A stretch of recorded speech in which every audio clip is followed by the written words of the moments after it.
Welcome to 5 Good Minutes. You're listening to today's inspirational message on the book of Mark with Kurt Bjorkluind.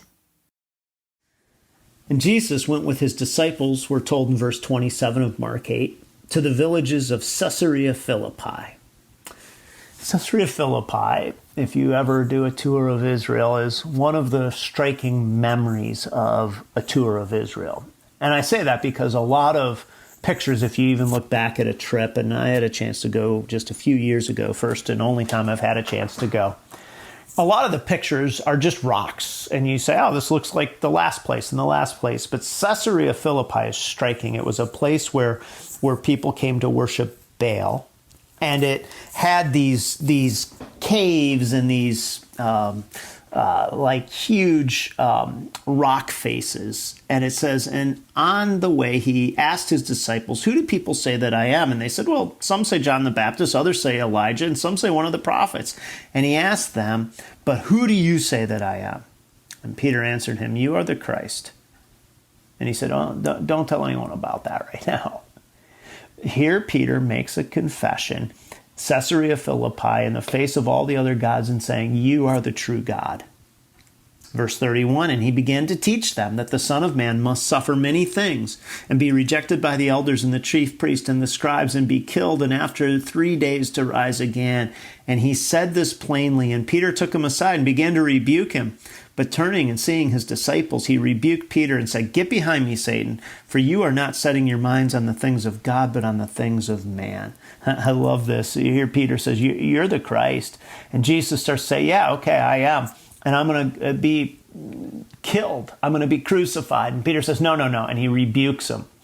And the answer that Jesus gives is also priceless here. He says, get behind me, Satan. So he says, Peter, you're acting more like Satan here. He says, you're not setting your minds on the things of God, but on the things of man. What you're doing is you are thinking about things not from a spiritual standpoint, but from a physical human standpoint. And those two things are different. And Jesus here is clearly pointing to his death and saying, it is through my death that redemption comes. It is through my apparent loss that victory comes. It is through being bound at the hands of basic kind of soldiers that I free all of humanity.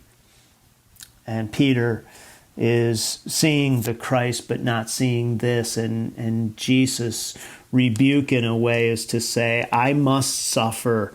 And he's saying that this is something that he has to do legally to take the penalty of sin.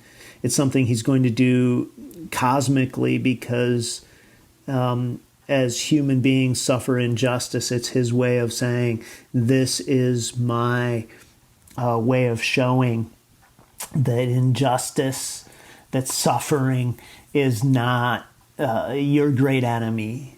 And then personally, he does this to express love. And he does this in the face of all the other gods and this center of Baal worship, as if to say, worshiping me, trusting Jesus is your way forward. And Peter kind of gets it and kind of doesn't.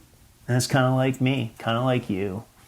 Sometimes it's clear and we say, you are the Christ. And then the next moment we're saying, but if you were the Christ, you would do things this way. You would do things the way I think you should do them.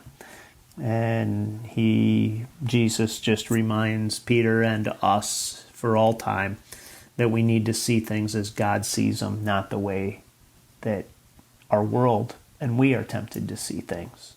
So today, how are you seeing the challenges in front of you? Are you able to see them through the lens of Jesus' death and resurrection? Because that lets you see reality. Thanks for joining us here today. There's a lot of great content to explore on Orchard Hill Plus and on the Orchard Hill main feed from the weekend. Have a great day.